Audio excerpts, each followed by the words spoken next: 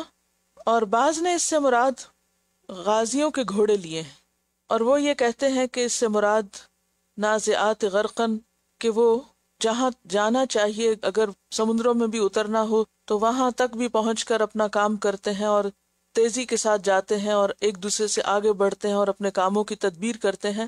لیکن بات یہ ہے کہ یہ کہا تو جا سکتا ہے، مگر جو بات آگے آ رہی ہے اس سے اس کی کوئی مناسبت نہیں بنتی، کیونکہ آگے کیا ہے؟ یوم ترجف الراجفہ، قیامت کی بات ہو رہی. تو جو پہلی بات ہے کہ اس سے مراد فرشتے ہیں، وہی مضمون اور عبارت کے اعتبار سے زیادہ مناسب ہے. اور قسم کا ہمیشہ جواب قسم بھی ہوتا ہے کہ جس چیز پر قسم کھائی جا رہی ہے وہ کیا ہے. یعنی فرشتوں کی قسم کھا کے ان کے جو کام بتائے گئے، تو ان سب کاموں کو کیوں گنوایا جا رہا ہے اور یہ کس چیز کی طرف رہنمائی کر رہے ہیں؟ تو اس سے مراد یہ ہے کہ قیامت ضرور آنے والی اور تم قیامت کے دن ضرور اٹھائے جاؤ گے. اسی لیے تمہاری یعنی انسانوں کی روحیں نکال کر ٹھکانوں تک پہنچائی جا رہی ہیں کہ وہ قیامت کا دن آئے، اور اس کی تفصیل آگے دیکھیں گے کہ وہ کیسے آئے گا. تو اس دن پھر انسانوں کی روحوں کو واپس ان کے جسموں میں ڈال کر اللہ کے سامنے کھڑا کیا جائے گا، ان کا حشر ہوگا اور ان کا حساب کتاب ہوگا. یعنی اللہ تعالیٰ نے یہ جو انسانوں کی واپسی کا اتنا منظم انتظام کر رکھا ہے اور اتنی ڈیٹیلز کے ساتھ یہ سارے کام سپرد کیے ہیں فرشتوں کے، اور وہ پوری ایفیشنسی کے ساتھ اس کو نبھا رہے ہیں. تو یہ ایسے ہی الٹپ اور ہیپ ہیزرڈلی کچھ سسٹم نہیں بنایا گیا کہ بس ایسے ہی شروع کر دیا گیا، بلکہ اس کا ایک مقصد ہے. اور وہ مقصد کیا ہے؟ کہ ان انسانوں کی روحوں کو ٹھکانے لگا کر پھر ایک دن ایسا لایا جائے کہ جب یہ وہاں حاضر کیے جائیں اور کوئی بھی ان میں سے بھاگ نہ سکے. جہاں تک روح نکلنے کا تعلق ہے تو اس پورے عمل کو احادیث میں بھی بیان کیا گیا ہے، پیچھے بھی آپ اس کے بارے میں پڑھ چکے ہیں. اور ہم اس سلسلے میں یہ بھی جانتے ہیں کہ فرشتے مومنوں کی روحیں سہولت کے ساتھ نکالتے ہیں، جبکہ کافروں کی روحیں ان کو مار پیٹ کر نکالتے ہیں. تو اس لیے بعض مفسرین نے یہ بھی کہا کہ نازعات سے مراد کھینچ کے اور ڈانٹ ڈپٹ کے نکالنا دراصل کن کے ساتھ ہوتا ہے؟ کافروں کے ساتھ یا مجرموں کے ساتھ، ظالموں کے ساتھ. اور اس کے دلائل قرآن مجید میں موجود ہیں. سورۃ الانعام میں آتا ہے وَلَوْ تَرَىٰ إِذِ الظَّالِمُونَ فِي غَمَرَاتِ الْمَوْتِ، کاش تم دیکھو جب ظالم موت کی ڈبکیاں کھا رہے ہوں گے، یعنی نزع کے عالم میں ہوتے ہیں، تو ان کا حال کیا ہوتا ہے؟ والملائکۃ، اور فرشتے باسطوا ایدیہم، اپنے ہاتھ پھیلاتے ہیں ان کی طرف، اور کیا کہتے ہیں؟ اخرجوا انفسکم، نکالو اپنی جانیں، الیوم تجزون عذاب الہون، آج تم کو ذلت والا عذاب دیا جائے گا. اسی طرح سورۃ الانفال میں آتا ہے ولو ترا، کاش تم دیکھ سکو، اذ یتوفی الذین کفروا الملائکہ، جب فوت کرتے ہیں فرشتے کن کو؟ ان لوگوں کو جنہوں نے کفر کیا. تو کیا کرتے ہیں؟ یضربون وجوہہم، وہ ان کے چہروں پہ مارتے ہیں، وادبارہم، اور ان کی پیٹھوں پہ مارتے ہیں، اور کیا کہتے ہیں؟ ذوقوا عذاب الحریق، چکھو جلنے کا عذاب. تو ان کے ساتھ یعنی مجرموں کے ساتھ، اللہ کے نافرمان لوگوں کے ساتھ، سرکش لوگوں کے ساتھ فرشتے آ کر بہت سختی کا معاملہ کرتے ہیں، ان کی مار پیٹ بھی کرتے ہیں اور ان کو ڈانٹتے بھی ہیں اور ان کے ساتھ ہولناک سلوک کیا جاتا ہے. اس کے برعکس مومنوں کے ساتھ بہتر سلوک ہوتا ہے، وہ آتے ہیں اور ان کو سلام کرتے ہیں. سورۃ النمل میں آتا ہے الذین تتوفاہم الملائکۃ طیبین، وہ لوگ جن کو فرشتے اس حال میں قبض کرتے ہیں کہ وہ پاک صاف ہوتے ہیں، یعنی جسمانی طور پر بھی اور روحانی طور پر بھی. یقولون سلام علیکم، تو آ کر کیا کہتے ہیں؟ سلام ہو تم پر. تو ان کے لیے کیا معاملہ کرتے ہیں؟ والناشطات نشطا، اور مومن کی روح کیسے نکلتی ہے؟ اگرچہ اسے تکلیف ہوتی ہے وہ جب روح نکل رہی ہوتی ہے، لیکن آخری لمحے پر جیسے کوئی ڈھکن کھلتا ہے اور ایک دم باہر آ جاتی، جبکہ کافر کی روح کے لیے وہ شدت کے ساتھ اس کو کھینچ کے باہر نکالتے ہیں. اسی طرح ایک اور جگہ سے ہمیں پتہ چلتا ہے قرآن مجید میں کہ وہ آتے ہیں جب سلام کرتے ہیں تو روح کو باقاعدہ فرشتے مخاطب کرتے ہیں اور کیا کہتے ہیں؟ یا ایتھا النفس المطمئنہ، اے نفس مطمئنہ، ارجعی الی ربک، واپس چلو اپنے رب کی طرف. آج واپسی کا دن ہے، جدائی کا دن ہے دنیا سے. ارجعی الی ربک راضیۃ مرضیہ، اس حال میں کہ تو رب سے راضی ہے اور رب تجھ سے راضی ہے. فادخلی فی عبادی، تو اللہ تعالیٰ پھر ایسی روح کو کیا کہتے ہیں؟ تم میرے بندوں میں داخل ہو جاؤ. وادخلی جنتی، اور میری جنت میں داخل ہو جاؤ. لہٰذا مدبرات امرہ کی سٹیج پر نیک روحوں کا انجام کہاں ہوتا ہے؟ یعنی کہ شہداء کی روحیں تو ڈائریکٹ جنت میں داخل کر دی جاتی ہیں. اسی طرح جو بہت نیک لوگ ہوتے ہیں ان کو بھی کیا کہا جاتا ہے کہ جنت میں داخل ہو جاؤ، یعنی یا تو انہیں خوشخبری دی جاتی ہے، جیسے ایک اور حدیث سے پتہ چلتا ہے کہ قبر میں ان کو ان کا ٹھکانہ دکھا دیا جاتا ہے، اور یا یہ ہے کہ ان کی روح جو ہے وہ اس جنت کی خوشبو اور اس ہوا سے مستفید ہوتی ہے، خواہ وہ قبر میں ہی ہو. فروح و ریحان و جنت نعیم. تو یہ کیفیات مرنے کے فوراً بعد شروع ہو جاتی. کل کی آخری آیات میں ہم نے پڑھا تھا، اللہ سبحانہ وتعالیٰ نے فرمایا انا انذرناکم عذابا قریبا، ہم تم کو ڈرا رہے ہیں قریب آنے والے عذاب سے. اور یہ قریب کیا چیز ہے؟ انسان کی موت. اور اس کی تفصیل فوراً اگلی صورت میں دے دی گئی کہ وہ کس قسم کا پھر عذاب ہے، جان کنی کا عذاب، عذابا قریبا. اور ایک تو اس کے بعد ہے نا جو قیامت کے دن کا ہے، لیکن قریبی کیا ہے؟ جس سے انسان کی موت کا آغاز ہوتا ہے. جب انسان کی موت کا وقت شروع ہو جاتا ہے تو اس وقت اس کو اس کا نام اعمال دکھا دیا جاتا ہے. اسی کے بارے میں پچھلی سورت کے آخر میں فرمایا یوم ینظر المرء ما قدمت یداہ، اس دن انسان دیکھ لے گا. یہ کون سا دن ہوگا؟ یہ اس کی موت کا دن، یعنی آخرت کو بھی دیکھے گا، لیکن اس سے پہلے موت کے وقت اس کے سارے اعمال نامے جو بھی اس نے کیے وہ سامنے اس کو دکھا دیے جائیں گے، یہ کچھ تم نے اب تک کیا. اور آپ کو میں نے ایک کتاب کا ریفرنس دیکھ کے بھی بتایا تھا، ڈاکٹر مودی کی کتاب ہے شاید، جس میں انہوں نے کچھ مرنے والے لوگوں کا جو حال بیان کیا کہ انہوں نے اپنے ایکسپیرینس بتائے، جیسے کوئی لوگ کومے میں گئے اور پھر واپس لوٹے. تو اس میں ایک ایکسپیرینس جو میں نے پڑھا تھا وہ یہ تھا کہ ایک عورت کہتی ہے کہ مجھے اپنے بچپن کے بھی مناظر نظر آئے کہ کہاں میں بچپن میں کھیلتی تھی، اور پھر اس کے بعد تو پوری ایک ریل پوری زندگی کی میری آنکھوں کے سامنے گھوم گئی. تو پھر بات یہی ہے کہ ہے سب متشابہات میں سے، اور معلوم نہیں اس کی وہ جو خواب تھی یا جو بھی جس کیفیت میں تھی وہ کیا تھی، لیکن یہ بات تو ہے کہ انسان کو اپنے اعمال نامے کو دیکھنا ہے. اور کل جیسے میں نے پڑھایا اور صبح بھی میں اسے دوبارہ دیکھ رہی تھی، میں سوچ رہی تھی کہ ہم جو کچھ بھی دن میں کرتے ہیں اور ایک ایک دن مل کے ایک ایک ہفتہ بنتا ہے، اور ایک کے بعد ایک ہفتہ گزرتا چلا جاتا ہے، اور ایک ایک ہفتہ مل کے مہینہ بنتا ہے، اور مہینہ مل کے سال بنتا ہے. اگر یہ سارا ری پلے کر دیا جائے اور سارے ہمارے اعمال دکھا دیے جائیں کہ یہ تم بیٹھے ہوئے ہو، یہ کر رہے ہو، اس سے باتیں کر رہے ہو، یوں غضبناک ہو رہے ہو، یوں غلط بات منہ سے نکال رہے ہو، تنہائی میں چھپ کے یہ کر رہے ہو، سب کے سامنے یہ بنے ہوئے ہو، اگر یہ سارا کچھ دکھایا جائے تو ہمیں سے کتنے لوگ اپنے آپ کو فیس کر سکیں گے؟ ہمیں تو بھول بھی جاتا ہے کہ اس وقت کوئی ہمیں دیکھ رہا ہے. جیسے وہ قرآن پاک میں آتا ہے نا، نسوا اللہ فاحصاہ، انہوں نے اللہ کو بھلا دیا اور اللہ نے ان کو گھیر رکھا ہے. اللہ نے سب کچھ گھیر رکھا ہے کہ کیا مطلب؟ پوری طرح وہ کنٹرول میں ہے، ہر چیز واچ کی جا رہی ہے. جیسے دنیا میں ایسے لوگ جن سے کوئی خطرہ ہو سکتا ہے، ان کے ایک ایک ایکشن کو، ایک ایک عمل کو، ایک ایک موومنٹ کو واچ کیا جاتا ہے، کدھر کو گئے، کہاں آئے، کیا کرتے ہیں، کہاں ٹیلی فون کرتے ہیں، کون ملنے کو آتا ہے. وہ تو کچھ بھی نہیں، وہ تو انسانوں کو کتنا دیکھ سکتے ہیں. اللہ سبحانہ وتعالیٰ تو اس طرح دیکھتا ہے کہ دلوں کے حالات اور خیالات تک سے وہ واقف ہے. تو ایسی صورت میں یوم ینظر المرء ما قدمت یداہ ویقول الکافر یا لیتنی کنت ترابا. اس وقت تو غیب کے اوپر ایک پردہ ہے نا، کل کیا ہونے والا ہے وہ چھپا ہوا ہے، لیکن جو ہی پہلا لمحہ جس سے فرشتوں کو انسان فیس کرے گا، یعنی تھوڑی دیر کے لیے بھی سوچیں کہ آپ کہیں بیٹھے ہوئے ہیں اور اچانک ایک فرشتہ سامنے آ کے بیٹھ جاتا ہے آپ کے، بالکل فزیکلی پورے اپنے ہوش آواز کے ساتھ آپ اس کو دیکھتے ہیں. کبھی ہمیں جاگتے یا سوتے وقت کوئی احساس ہونا کہ کوئی ہمارے پاس ہے، پتہ نہیں کون ہے، اور اچانک کوئی آ جائے، ایک دم کتنا خوف کی کیفیت ہوتی ہے نا. تو فرشتے تو ہمارے لیے ٹوٹلی ان نون ہیں، ہم نہیں جانتے ان کو، اور معلوم نہیں کس شکل میں آتے، کیونکہ جو نیک لوگ ہیں انہی کے لیے خوبصورت شکل میں آئیں گی، اور جو برے کاموں میں ملوث ہیں ان کے لیے اسی شکل میں آئیں گی. اس میں ہم یہ حدیث تھوڑی سی دہرا لیتے ہیں تو یہ بات مزید واضح ہو جائے گی، اور حدیث صحیح ہے. حضرت ابو ہریرہ سے روایت ہے کہ رسول اللہ صلی اللہ علیہ وسلم نے فرمایا، فرشتے روح قبض کرنے کے لیے جب مرنے والے کے پاس آتے ہیں تو نیک اور صالح ہونے کی صورت میں فرشتے کہتے ہیں، اے پاک روح، تو پاک جسم میں تھی، اب تو جسم سے نکل آ، تو تعریف کے لائق ہے، اللہ کی رحمت سے خوش ہو جا، تیرے لیے جنت کی نعمتیں ہیں، تیرا رب تجھ سے راضی ہے. فرشتے مرنے والے کو مسلسل ایسے ہی کہتے رہتے ہیں یہاں تک کہ روح جسم سے نکل آتی ہے، یعنی جتنی دیر لگتی ہے روح نکالنے میں اس سارے وقت میں یہ دہراتے رہتے ہیں.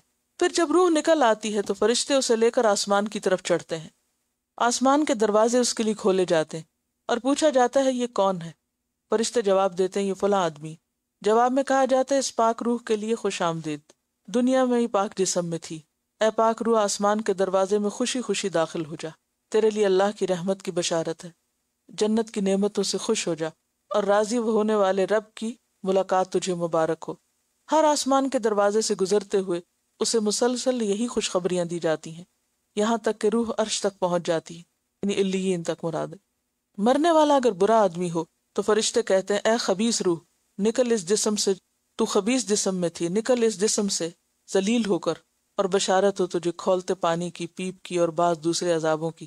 فرشتے روح نکلنے تک مسلسل یہی کہتے رہتے ہیں، پھر اسے لے کر آسمان کی طرف جاتے ہیں۔ آسمان کا دروازہ اس کے لیے نہیں کھولا جاتا، آسمان کے فرشتے پوچھتے ہیں یہ کون ہے؟ جواب میں کہا جاتا ہے یہ فلاں شخص ہے۔ آسمان کے فرشتے کہتے ہیں اس خبیث روح کے لیے جو خبیث جسم میں تھی کوئی خوش آمدید نہیں، اسے ذلیل کر کے واپس بھیج دو۔ آسمان کے دروازے ایسی خبیث روح کے لیے نہیں کھولے جاتے، چنانچہ فرشتے اسے آسمان سے نیچے پھینک دیتے ہیں اور وہ قبر میں لوٹ آتی۔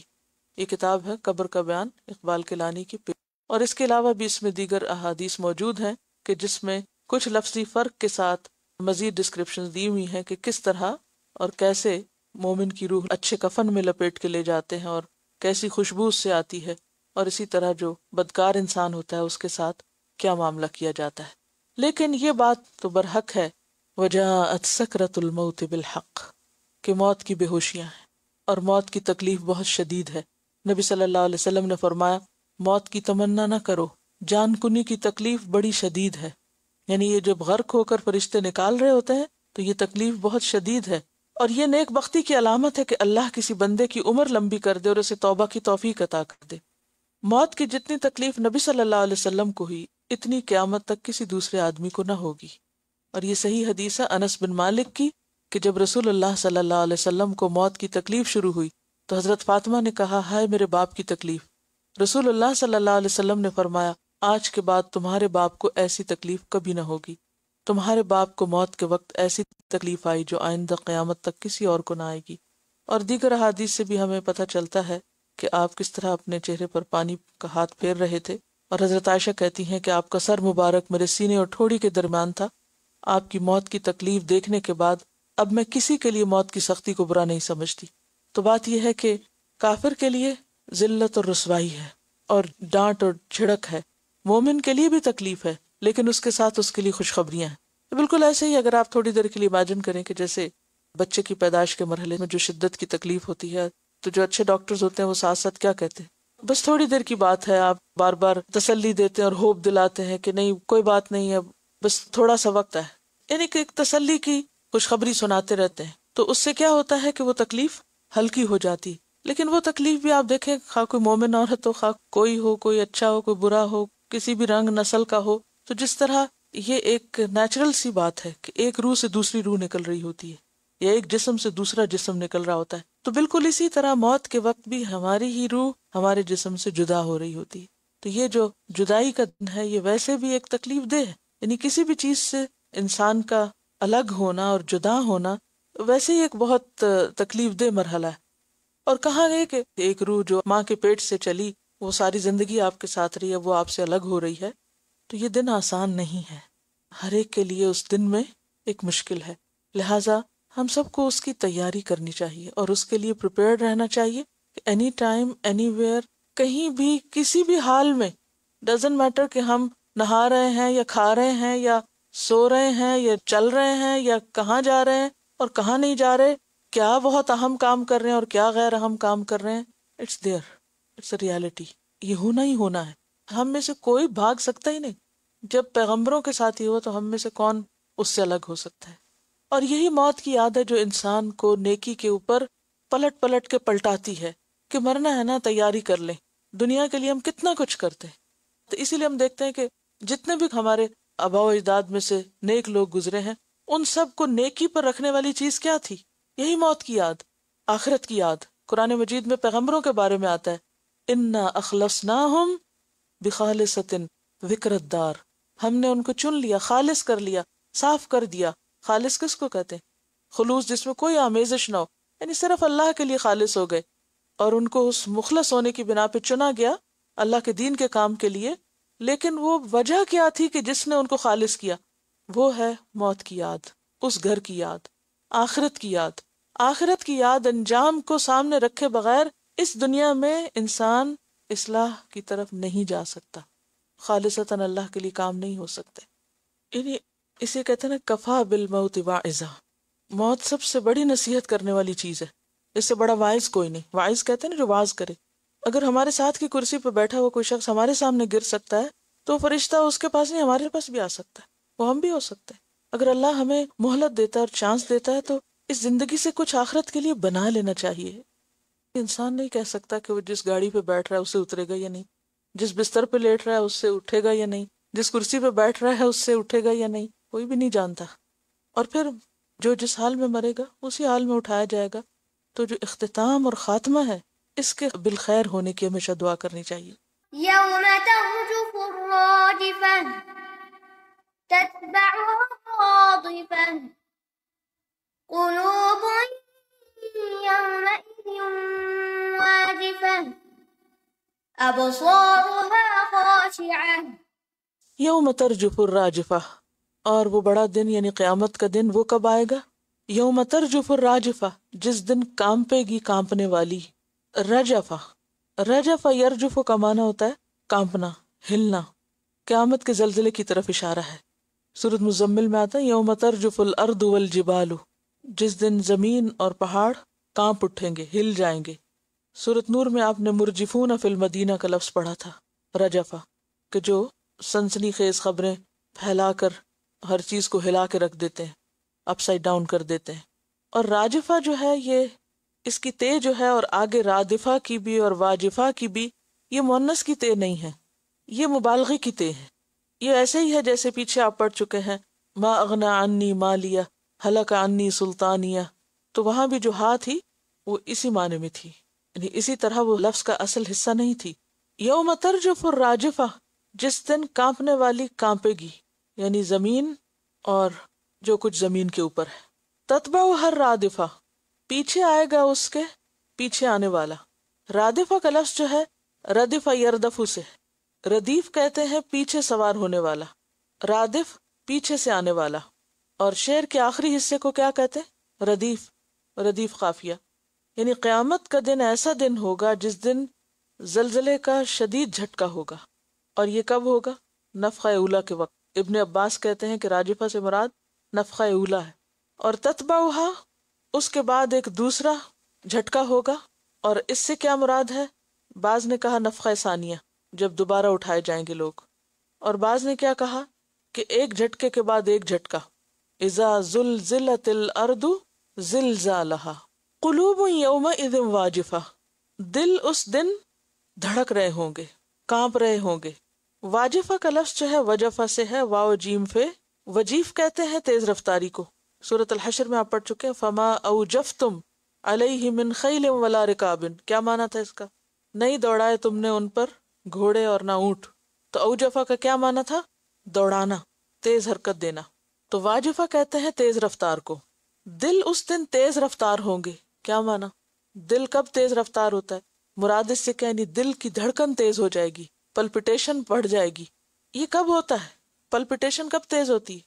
خوف سے، گھبراہٹ سے. اور اس میں بے قراری بھی ہوتی ہے اور ڈر بھی ہوتا ہے.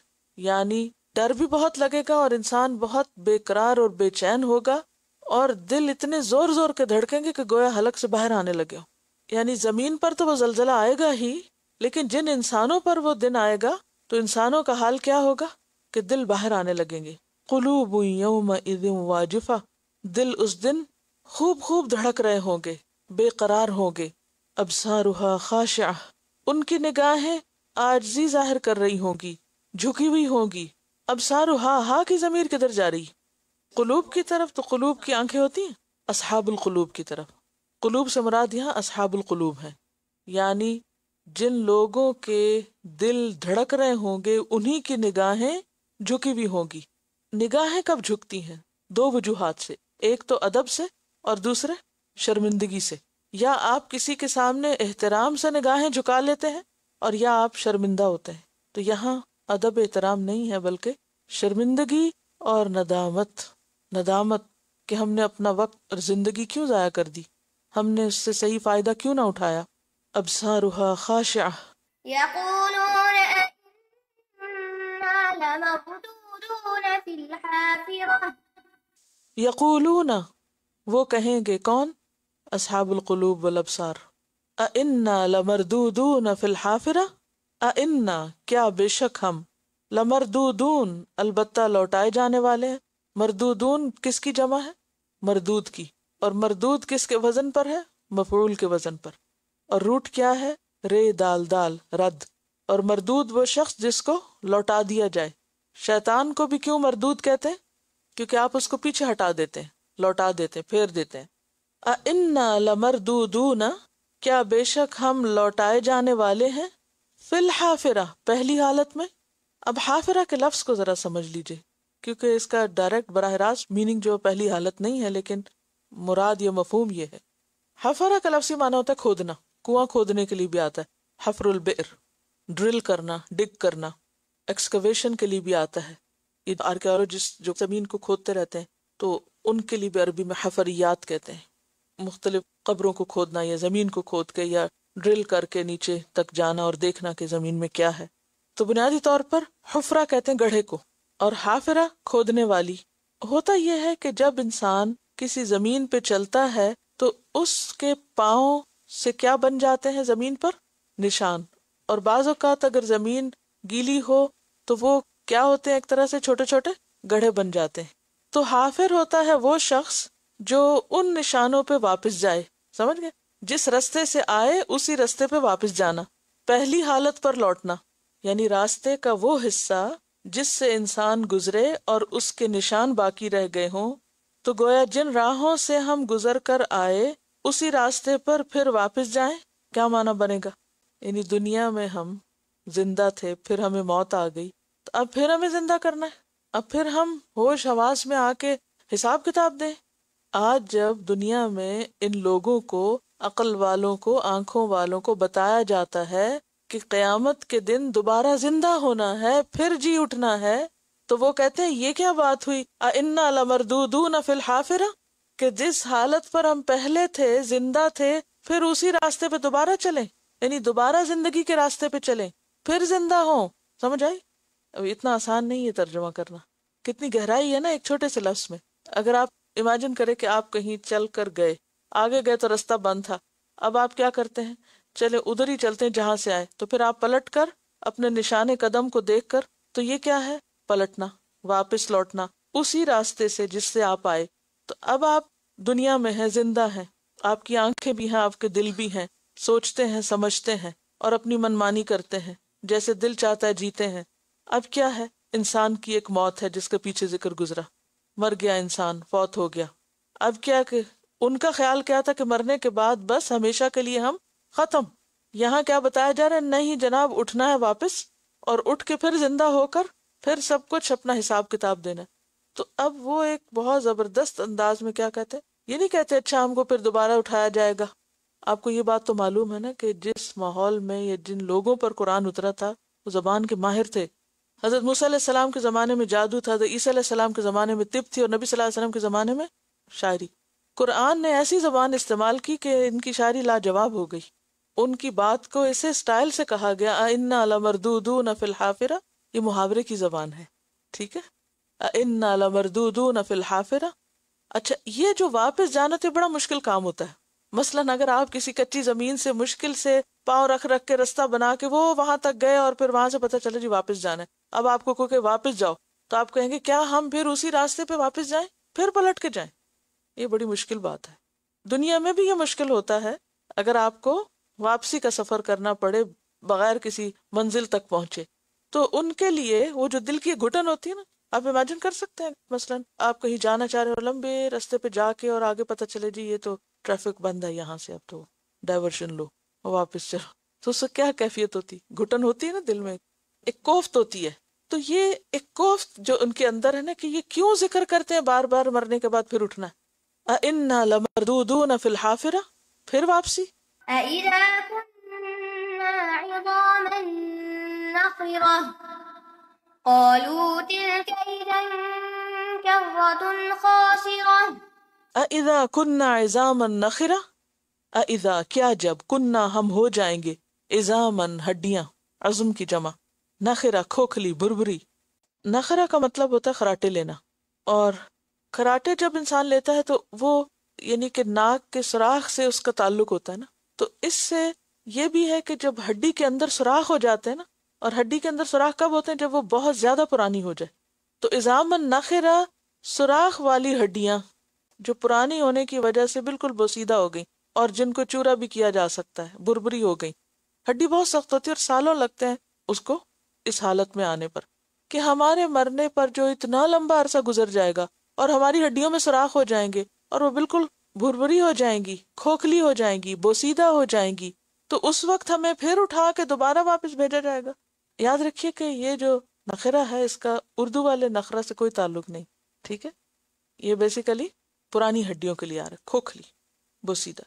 جیسے سورۃ یاسین میں آتا ہے نا وَضَرَبَ لَنَا مَثَلًا وَنَسِيَ خَلْقَهُ قَالَ مَن يُحْيِي الْعِظَامَ وَهِيَ رَمِيمٌ. یہ وہی بات ہے کہ کون ہمیں اٹھائے گا جب ہماری ہڈیاں بالکل بھربھری ہو جائیں گی. اَإِذَا كُنَّا کیا جب ہم ہو جائیں گے عظامًا ہڈیاں، نخرہ گلی سڑی، تو پھر اٹھائے جائیں گے. قالوا وہ کہنے لگے تلکا وہ تو، اذن تب، کرتن پلٹنا ہے، واپسی ہے، خاسرہ خسارے والی، ایسی واپسی تو بہت خسارے والی ہے. یہ تو بڑا مشکل کام ہے، پھر تو ہم گھاٹے میں پڑ گئے، پھر تو ہمارا کچھ نہ رہا، پھر تو ہمارے لیے بڑی مشکل ہوگی، ہم ایسی واپسی نہیں چاہتے.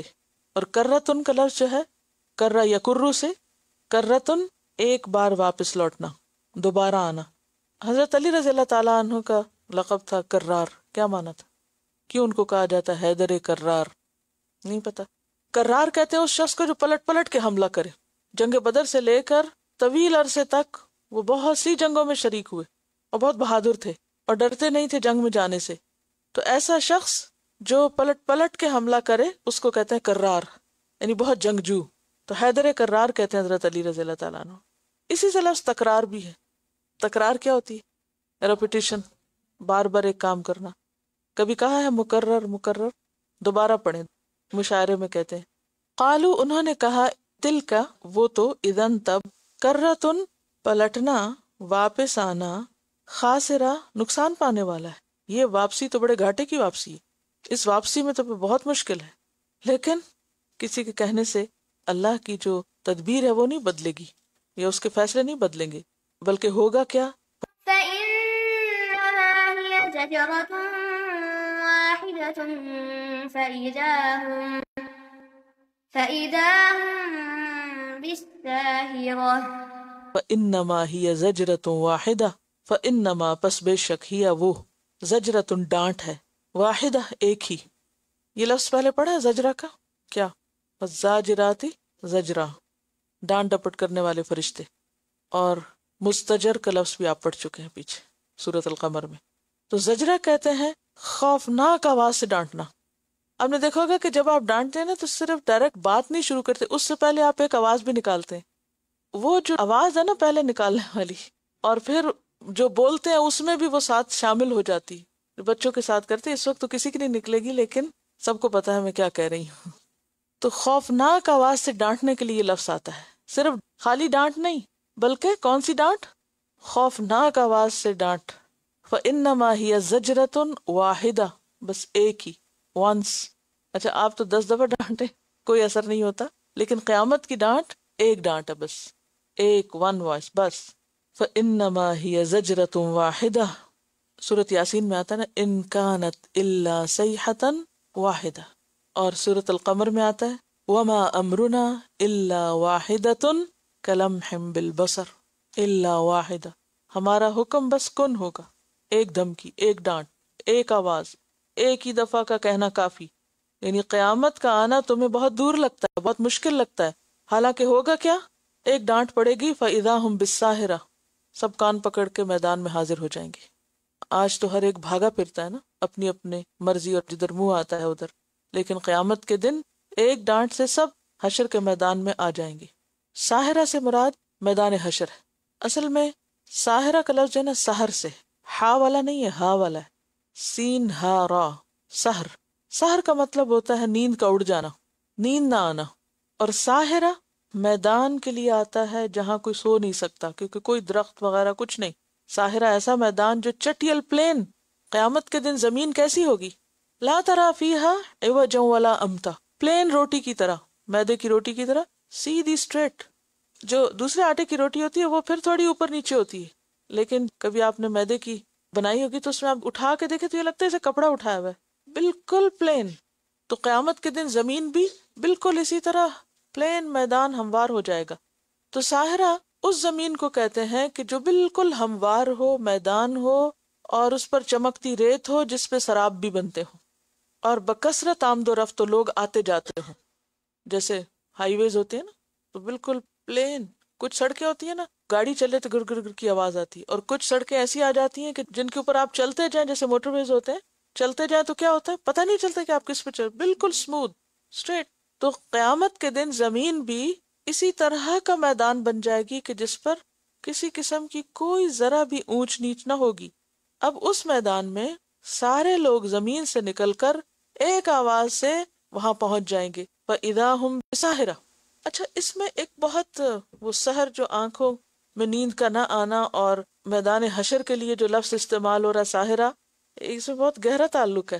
کیا کہ وہ ایسی جگہ ہوگی جہاں کوئی سو نہیں سکے گا، کسی کو نیند نہیں آئے گی.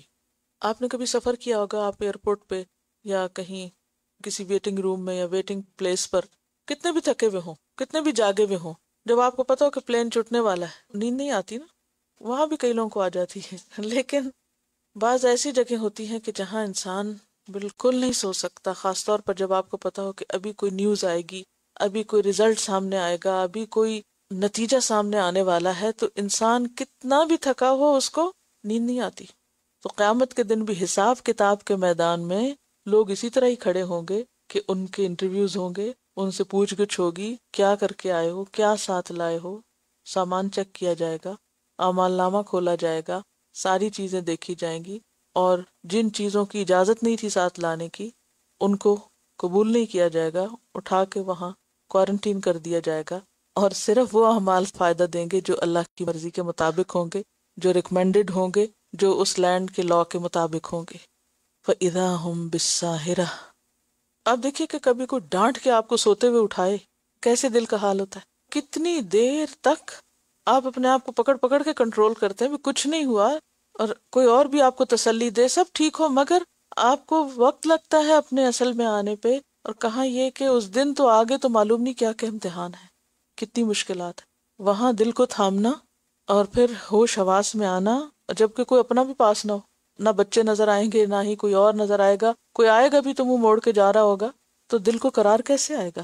دنیا میں تو ایسے ہوتا ہے نا کہ کوئی خدا نخواستہ کسی خوفناک حادثے سے گزرا، اس کے بعد 10 لوگ تعزیت کرنے، تسلی دینے، کنسول کرنے کے لیے پہنچ جاتے ہیں، لیکن وہاں کون ہوگا سوائے اس کے کہ انسان اس حال میں دنیا سے جائے کہ وہ نفس سے مطمئن نہ ہو، اس نے اللہ کی مرضی کے مطابق اس وقت کو گزارا ہو.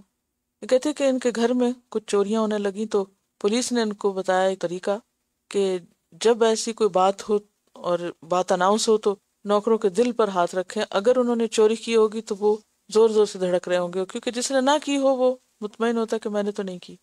لیکن اس میں ایک یہ احتمال بھی ہے نا کہ وہ ڈر کے مارے کہ اب ہم پہ الزام آئے گا، پھر بھی تو ہو سکتا ہے ان کے ساتھ ایسے، کیونکہ اگر آپ گلٹی نہ بھی ہوں اور کوئی آپ کو سسپیکٹ کر رہا ہو تو اس وقت بھی انسان کو ایک خوف کی کیفیت میں ایسی ہو جاتا ہے. دنیا میں اگر لائے ڈیٹیکٹرز ایسے کام کر سکتے ہیں تو آخرت میں تو پھر ہر حقیقت سامنے آ جائے گی. یہ جو ہر آیت ہاں پہ رک رہی ہے، اپنی ساؤنڈ میں اور اپنے انداز میں اور اسلوب میں اور الفاظ کی سلیکشن میں ایک زبردست اثر رکھنے والی ہے. یعنی الفاظ کا انتخاب بھی بہت زبردست ہے، اور عبارت کا جو گٹھاؤ ہے اور اس کے اندر جو مضبوطی ہے اور جو پڑھنے کا اسٹائل ہے، اگر واقعی کوئی اس کو سمجھ کے پڑھے تو انسان ہل کے رہ جائے. یہ ایسی واپسی ہوگی کہ جس میں واپسی کا جو مرحلہ ہے یا عمل ہے وہ خسارے پر مبنی ہے، یعنی اس میں گھاٹا لازم ہے، یعنی وہ عمل ہی خسارے والا ہے، کیونکہ واپس نہیں جانا چاہتے، دوبارہ اٹھنا نہیں چاہتے، کہ اگر ہمیں اٹھایا گیا تو یہ تو اٹھنا ہی گھاٹے کا اٹھنا ہے. جیسے آپ کہتے ہیں نا یہ پینا گھاٹے کا پینا ہے، یعنی پی کے آپ بیمار ہو جائیں گے.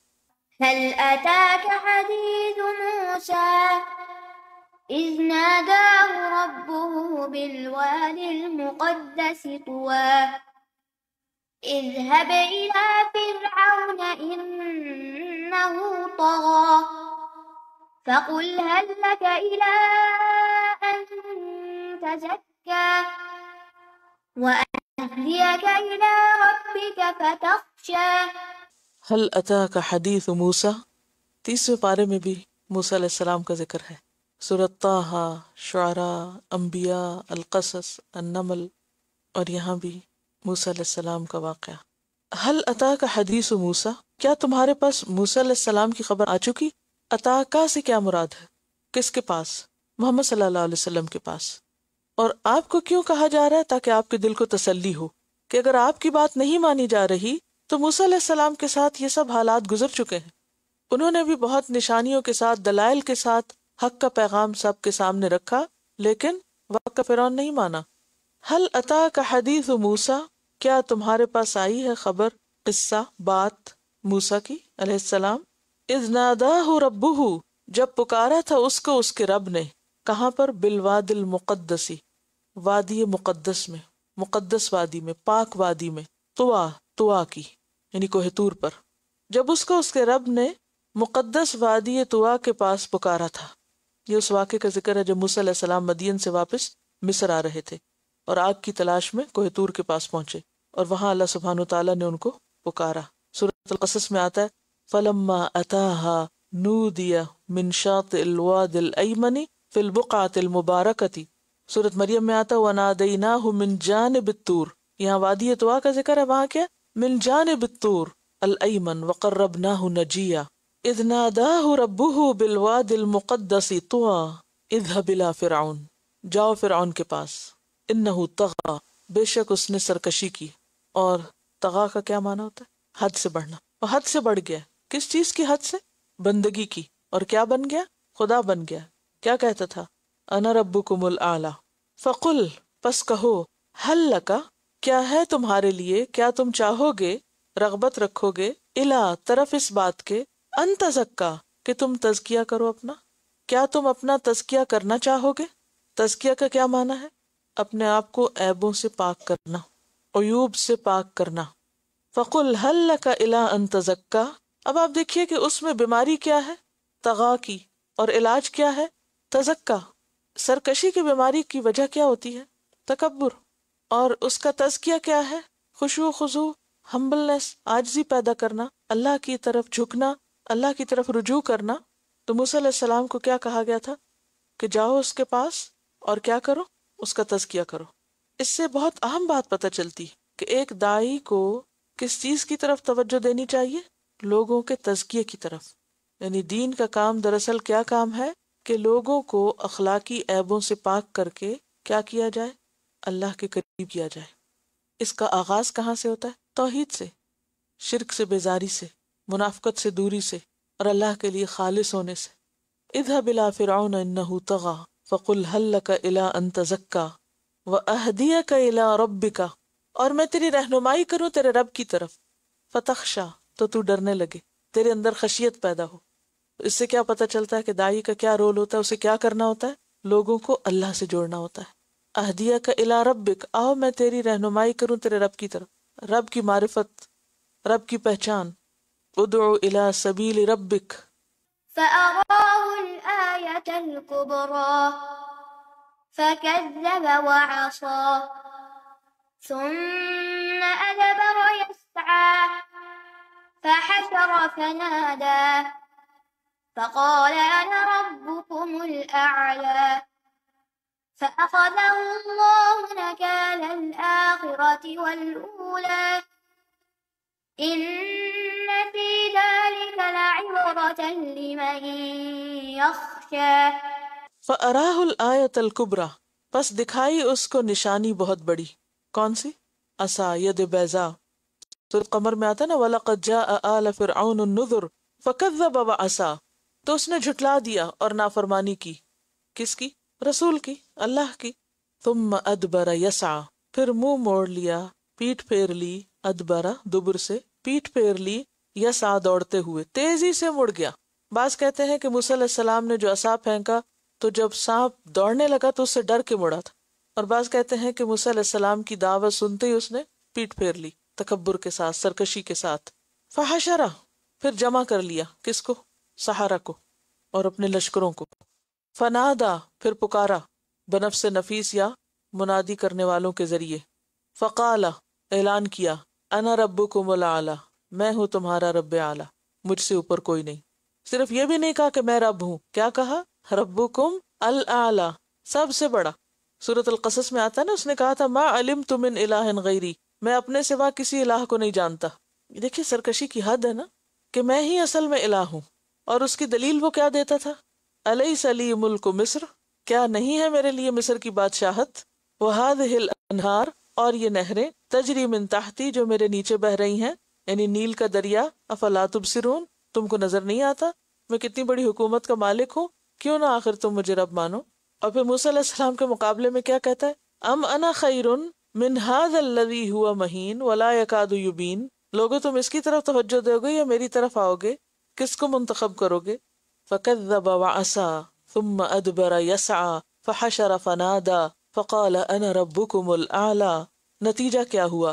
فاخذہ اللہ نکال الآخرة والأولی، پکڑ لیا اس کو اللہ نے آخرت اور دنیا کے عذاب میں. نکال کہتے ہیں عذاب کو، نون کاف لام سے.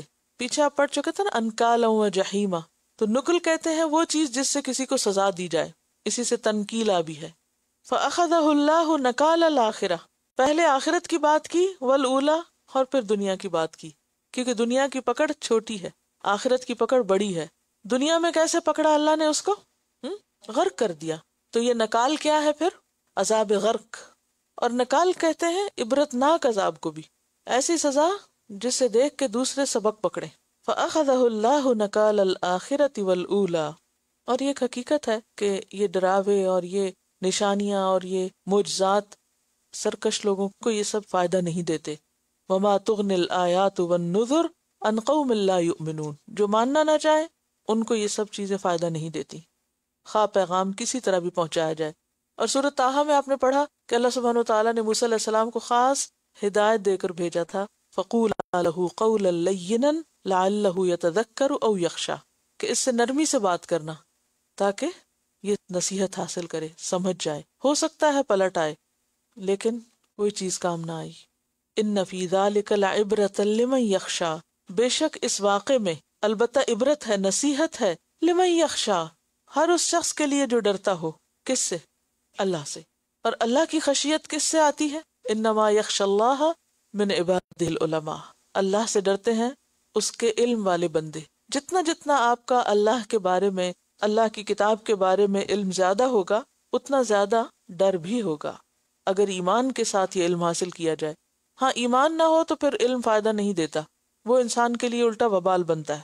تو ان آیات میں بنیادی طور پر ایک داعی کا کردار بتایا گیا ہے کہ اس کے کرنے کے کام کیا ہوتے ہیں، اس کی ذمہ داری کیا ہوتی ہے، وہ کس طرح لوگوں کو اللہ کی طرف بلاتا ہے، اور کسی بھی فرعون کے سامنے اللہ کا پیغام کیسے رکھنا چاہیے.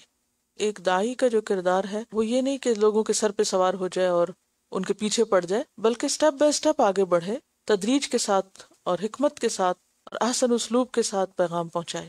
اور پیغام پہنچانے میں دو چیزوں کو مد نظر رکھا جائے. کون کون سی؟ نمبر 1 تزکیہ، اور نمبر 2 اللہ سے تعلق، اللہ سے جڑنا. بندوں کو اللہ کی طرف موڑا جائے، اپنی ذات کی طرف نہ بلایا جائے یا کسی شخصیت سے وابستہ نہ کیا جائے. نمبر 1 لوگوں کو اللہ سے جوڑنا ہے، اور دوسرے توجہ کس پہ ہونی چاہیے؟ تزکیہ نفس کی طرف، تزکیہ اعمال کی طرف، خراب عادتوں کو دور کرنے کی طرف. علم روشنی ہوتی ہے جو انسان کو پلٹ پلٹ کے دکھاتی رہتی کہ کہاں داغ دھبے رہ گئے. اور اگر انسان اپنے ساتھ سچا ہو تو اپنی غلطیاں نظر آتی ہیں، اور جب نظر آ جائے تو پھر کوشش کرنی چاہیے ان کو ہٹانے کی. بالکل اسی طرح جیسے ہمیں اپنے چہرے کے یا لباس کے داغ دھبے نظر آتے ہیں تو ہم چین سے نہیں بیٹھ جاتے جب تک ان کو دور نہیں کر لیتے. پھر اللہ سبحانہ وتعالیٰ کچھ اور دلائل دیتے. أأنتم أشد خلقا أم السماء بناها رفع سمكها فسواها وأغطش ليلها وأخرج ضحاها. أأنتم أشد خلقا، کیا تم زیادہ مضبوط ہو تخلیق کے اعتبار سے؟ اشد کس سے ہے؟ شدید سے، اور شدید کس کو کہتے ہیں؟ مضبوط کو. اَأَنتُمْ أَشَدُّ خَلْقًا، کیا تم زیادہ مضبوط ہو تخلیق میں، یعنی اپنی پیدائش کے اعتبار سے، ام السماء، یا آسمان، بناہا، اس نے بنایا ہے اس کو. کس نے؟ اللہ نے. والسماء بنیناها بأید وإنا لموسعون. اور سورۃ الرعد میں آتا ہے اللہ الذی رفع السماوات بغیر عمد ترونها.